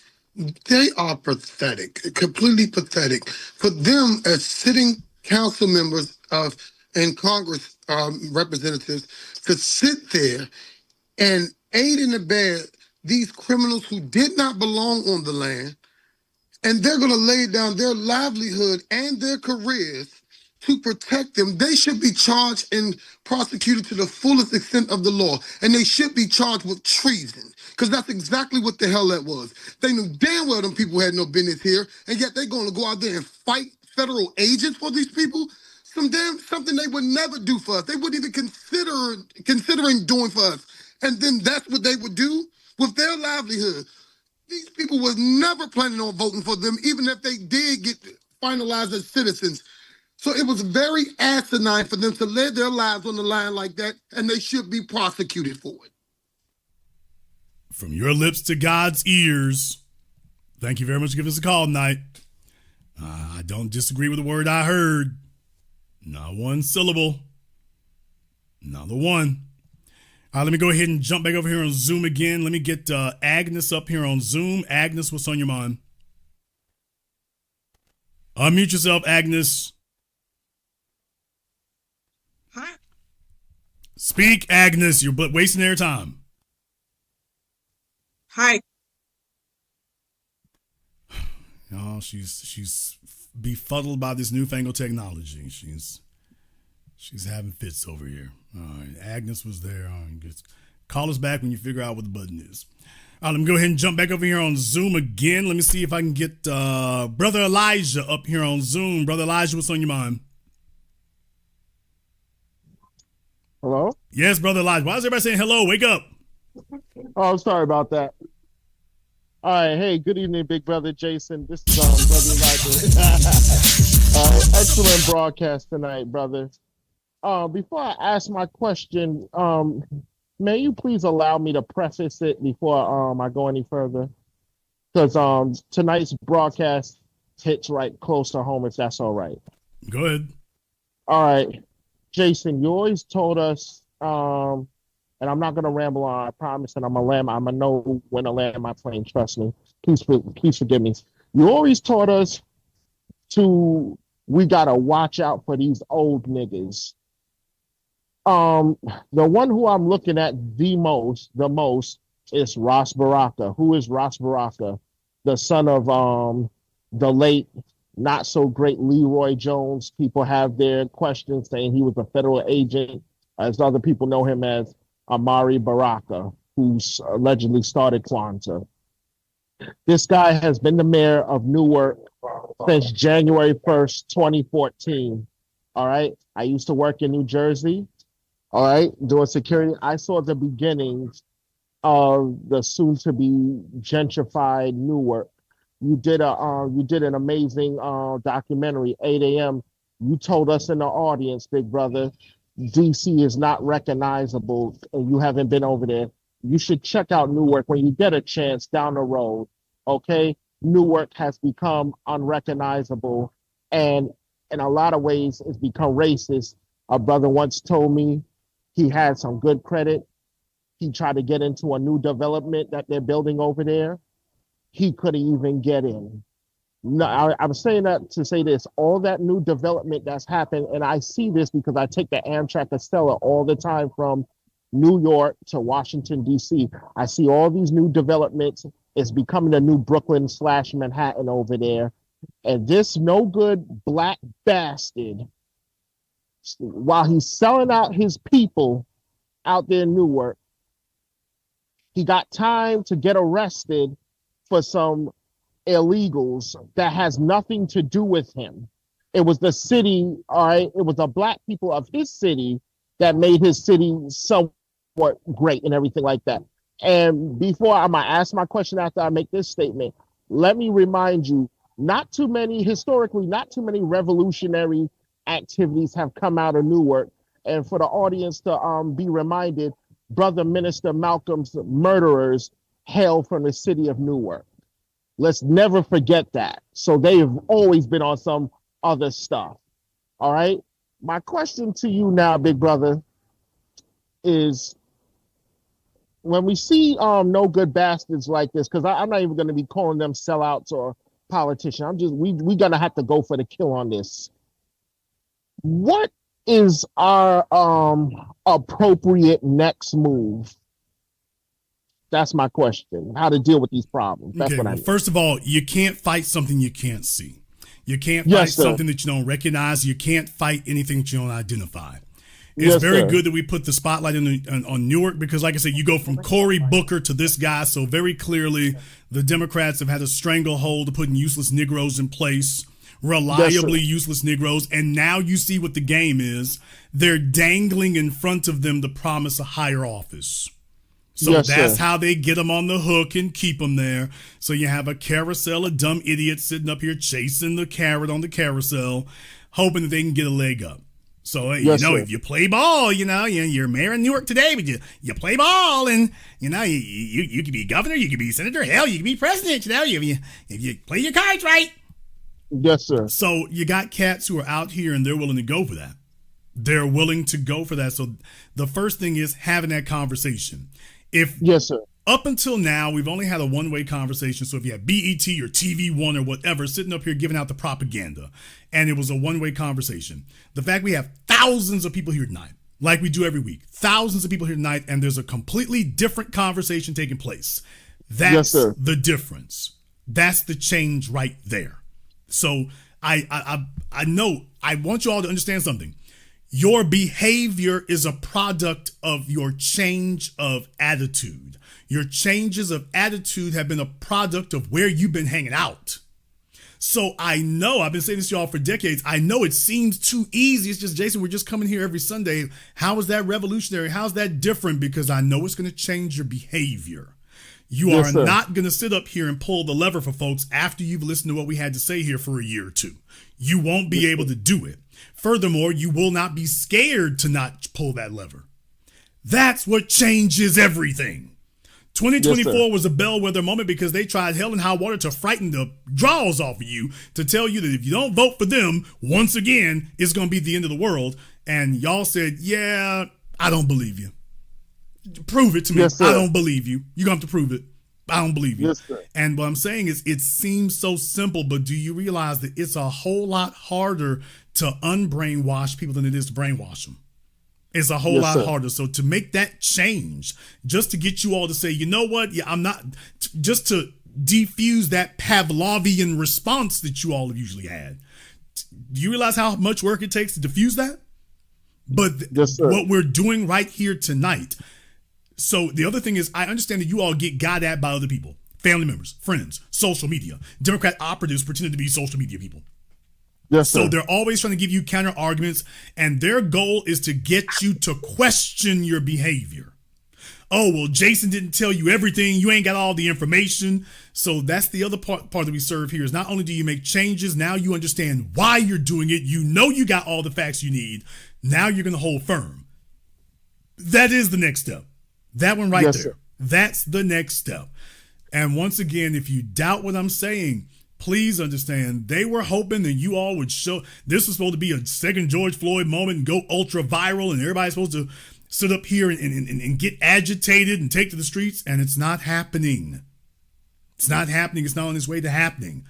That's the next step right there.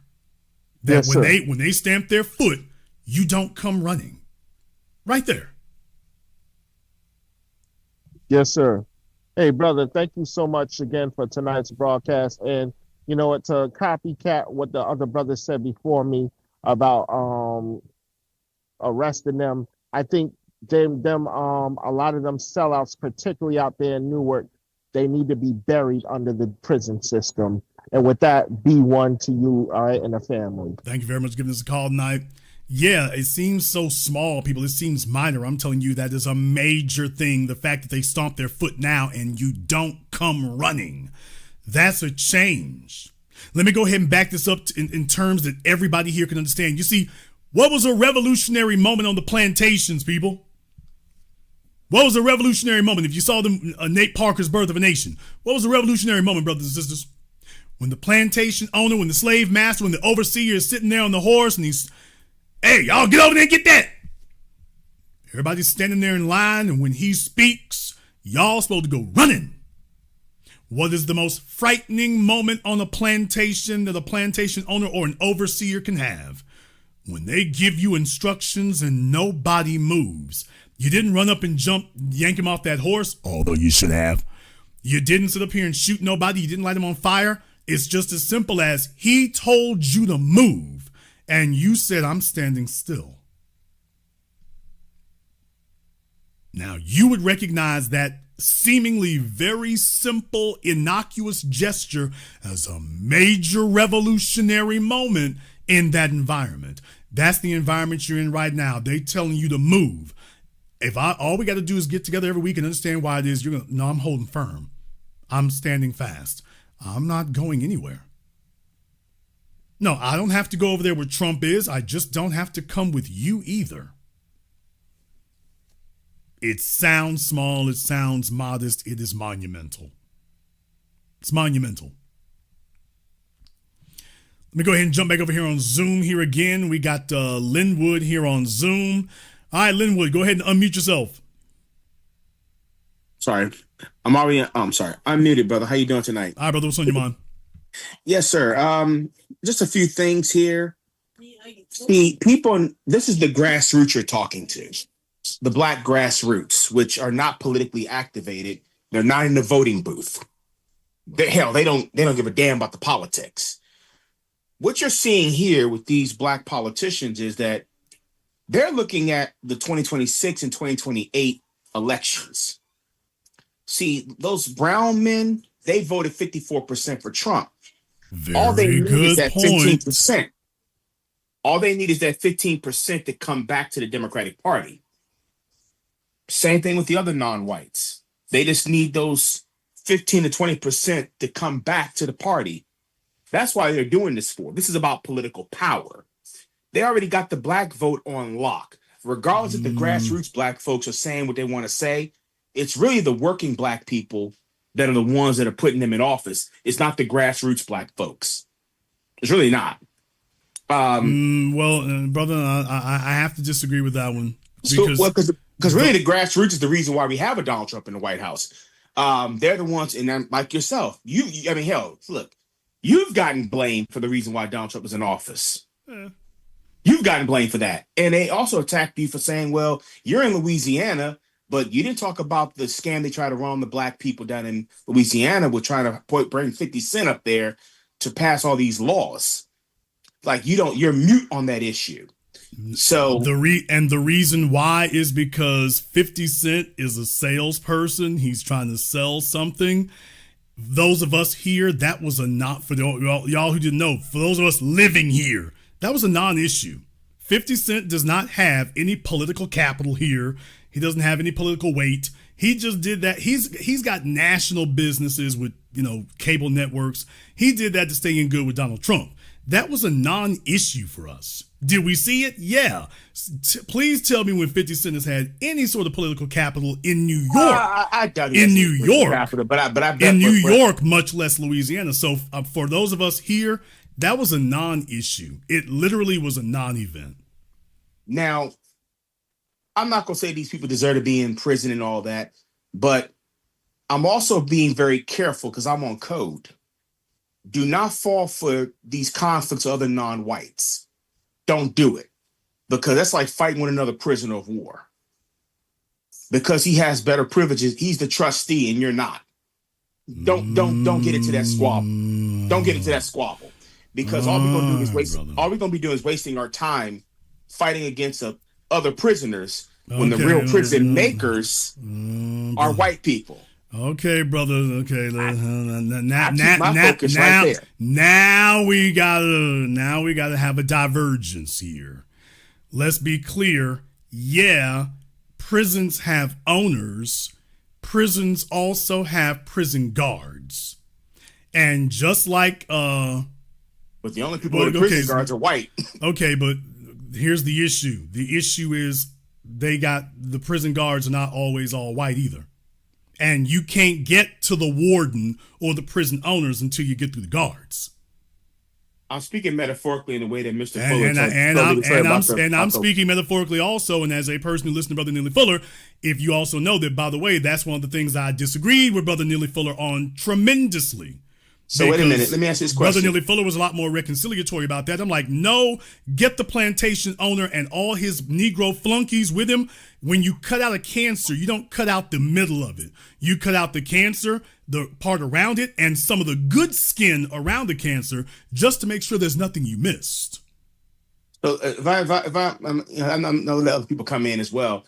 If I'm hearing you correctly, are you saying that non-black people who are not classified as white are also a part of the white supremacy system culture? Absolutely. You do not have aiding and abetting it? You do not have to be white to be a white supremacist, because white supremacy is a religion. But wait a minute. Stop right there for a moment. If the non-white people, whom the white people are not going to give any power to whatsoever, they're just giving aid and comfort. That's relative power. You're misunderstanding that. They are giving them power. They're giving them relative power. Brother, if you're the mayor of Newark, you got power. Now, maybe you're not using it the way you should, but you got power. Now, relative to the white folk who gave it to you, well, you don't have very much. But yeah, they give you, that's what we talk about, tokens. That's why we call it tokenism. Well, I'm the mayor of Newark. I got authority. Racial showcasing. Compared to the rest of the population, sure, but you got given your spot. So relative to the man who gave it to you, you ain't got nothing. But let's not lie to ourselves. They got something. And so the non-white people who are not classified as black, what are they going to gain from this if they have no power at all? White people are not going to share power with non-white. They got their tokens. Listen to me. I'm not telling you what somebody else told me. I was up there in Albany. I've seen them going to their little dances, their shindigs. They're getting free drinks. They got limousines. They're getting rooms at the Hilton. They bringing females over there and males. Brother, there's a whole bunch of perks happening. You know full damn well, New York, New Jersey, the envelope is getting passed under the damn table all the time. These folks are getting all kinds of payoffs, payments, bribes, the whole 9 yards. That comes with it. So the racial showcasing class, primarily those that the white people showcase to us to make it look as if racism, white supremacy is out of business. Well, no, in these folks' case, they tell you that racism and white supremacy is alive and well, and if you vote for Mayor Baraka, this time things will be different. And that's what they sell us in that regard. So the Republicans try to sell you there is no white supremacy, vote for us. The Democrats try to sell you there is white supremacy, we ain't gonna do nothing about it, but vote for us anyway. So that's refined white supremacy. Refined it. Refined. White supremacy is an evolutionary organism. So the bottom line is it's a results-oriented religion. It doesn't matter what's going on in the society so long as white people are, as Dr. John Henry Clark said, in the number one position. You can be given, Dr. John Henry Clark said, the goal, their strategy is simple. They will get, as a black politician, black leader or whatever, they will give, the dominant society will give you anything you want. Cars, money, clothes, hoes, mansions. You can get anything you want. Just so long as you concede the number one position to them. You can have anything you want as long as you accept number two. And don't try to make a move on that number one. You can get everything else. Brother, do you realize how many folk up here who will trample you to take that deal?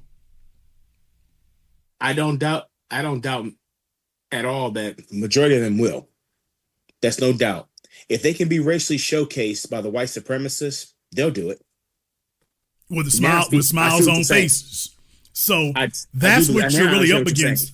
And so it's not enough to just get, there's the man behind the curtain. Absolutely. You got to get him.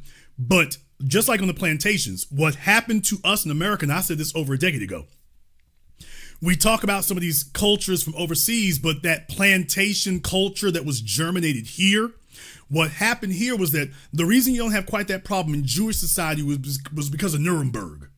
Because of Nuremberg, and I'm talking, I use Nuremberg as a metaphor, because in Jewish society, they went around and rounded up all the collaborators. That's what they talk about, Mordecai Rumkowski and the rest of them, the Jewish collaborators who helped the Nazis do that to them. The transfer agreement. The Jewish females who were laying up with Nazi guards and hoeing their way to benefits. Yeah, when the war was over, they went to go find as many of them as they could. We're going to go get all of you, because they understood if we let you keep running around here, your kids are going to carry it on. Whatever you did to do that, you're going to pass it on to the children. That's how you stop that.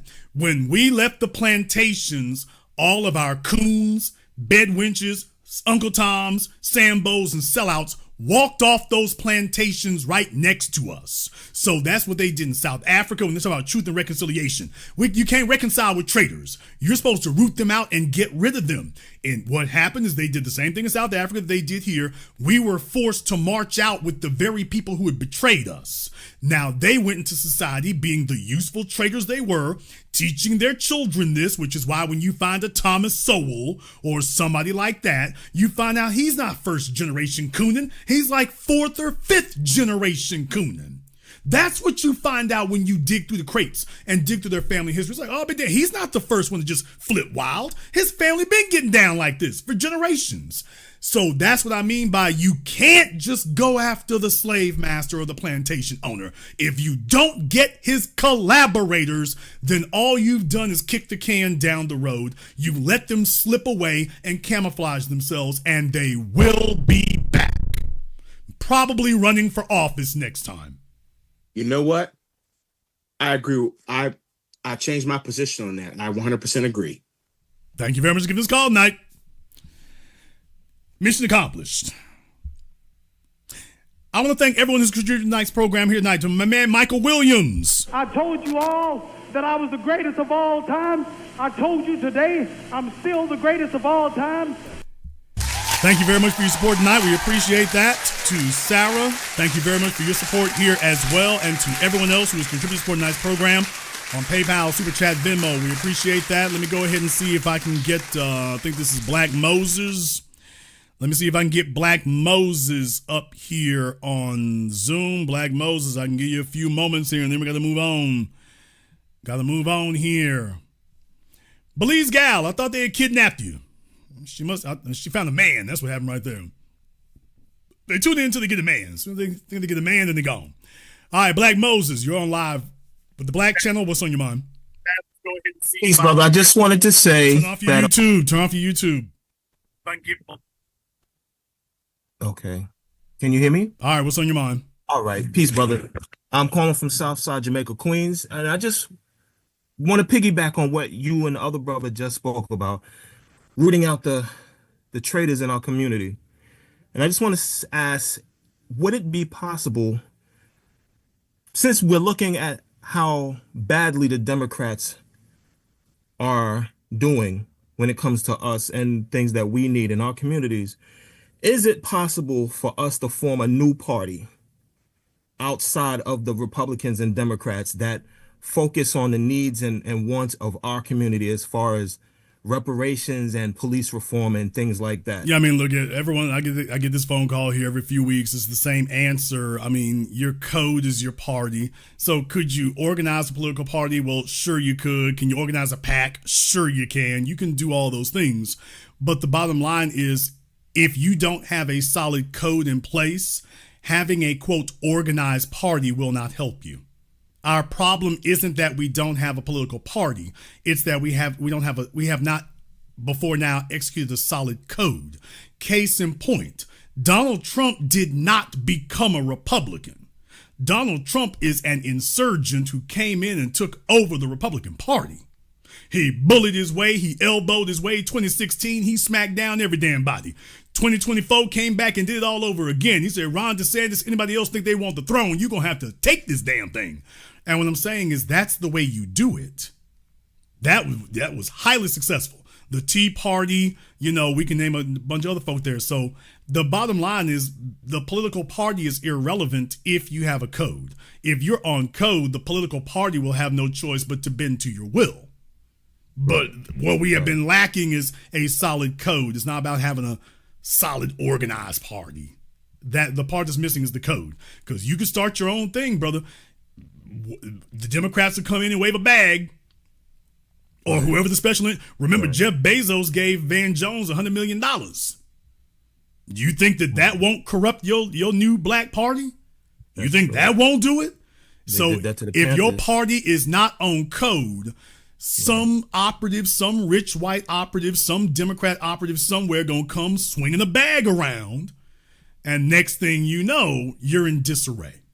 So it's far more important to have a solid code than to chase this idea of the missing link as a political party. The political party is a result of your code. Right. And social media, with so many distractions on social media, it's hard for people to focus on one thing at a time.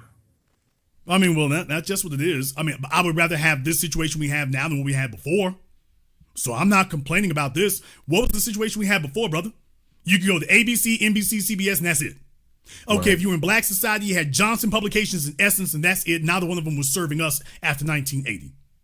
So no, I'm not saying that. I'm saying is that I'm elaborating on the point you made there. When you say social media gives a lot of distractions, well, yeah, it does. I would still rather have this than what we had before, which is if you can't get on ABC, CBS, or NBC, then you're stuck with Johnson Publications, who's not going to ask us anything and just going to tell us to just carry the water and pray and hope and survive while John Johnson was off here living high on the damn hog and telling the rest of us, well, watch the Jet Beauty of the Week and then get back to picking the cotton. So, yeah, I would much rather have the situation we're in right now because I can get above the fray. I can get above the fray. We can get above some of the frenzy. At least over here, we can be heard. We can reach other people. And we're where we are today after almost 2 decades because you all have been more predisposed to the message than not. I don't really wring my hands too much over some people who don't get it as quick as others. Don't you become fatigued over that either. And I know patience is difficult, especially when you're watching worldwide foolery jump off every day. I get it, brother. I'm hosting the program, okay? Believe me, I get it. What I'm saying, though, is that other folk are not going to pick it up necessarily as quick as you are, even with overwhelming evidence. And you talking about distractions online, brother. You from Jamaica, Queens. There's a damn distraction down there at the mall, at your big ass outdoor mall on the way to the airport, brother. You want to talk about distractions?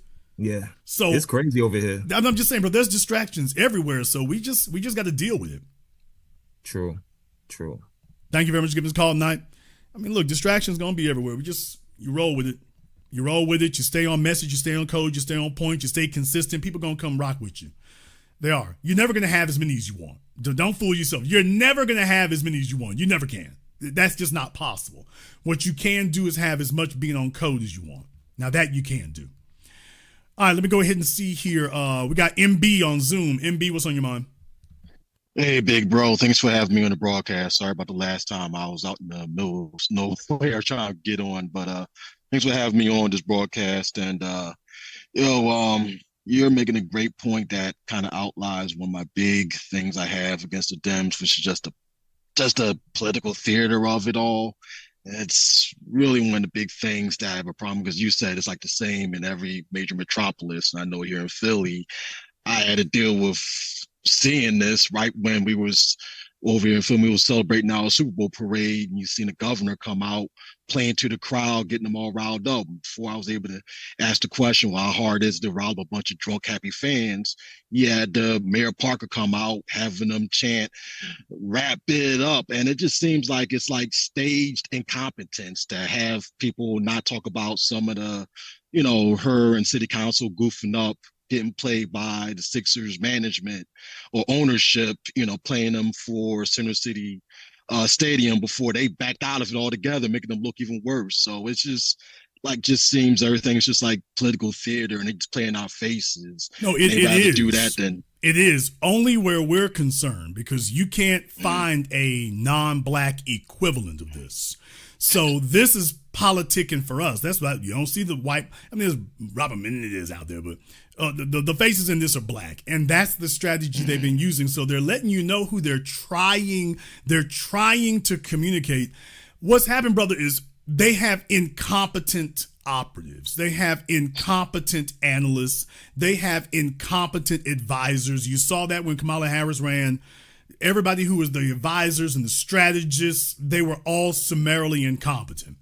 You saw what Donald Trump was running on, you saw what she was running on, and you saw the damn results. How the hell could you possibly screw this up? And it's because your advisors and your consultants are all incompetent. They don't understand what we're really about. And even to the extent that they do, they think they're going to, we're monolithic in their minds. Everybody knows Ice-T when he said, in white society, we're all just one big nigga. But please understand what that means, brother. What that also means is across generations. As far as they're concerned, the baby boomer generation and Gen X and Gen Y and Gen Z and Gen Alpha, we're all just one big nigga. And so by extension, what they assume is that what worked with the baby boomers, that's going to work with us. So, and remember, you watch this your whole life. We're a stereotype to them. That's why they're still showing up at the black church. You and me ain't at the black church, but the Democrats are still there. They're still trying to find a clergyman to come round us all up like it's 1972. They have not updated their files. They don't have anyone who actually has. When they come onto the internet and social media, they get their asses kicked with all 4 feet. And they're going around talking to anachronisms and stereotypes and metaphors. Obsolete metaphors, not even up-to-date ones, obsolete ones. This is what their consultants are telling them to do, the white ones, and a lot of the black ones too. Ain't that right, Roland? That's what they're telling them to do. So imagine trying to win a war, brother, and your chief advisors and your chief generals don't know anything about the enemy except what they watch on TV commercials.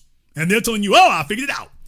This is literally what's going on right now. Literally. Brother, they brought the Migos and Cardi B to campaign for Kamala Harris. Need I say more?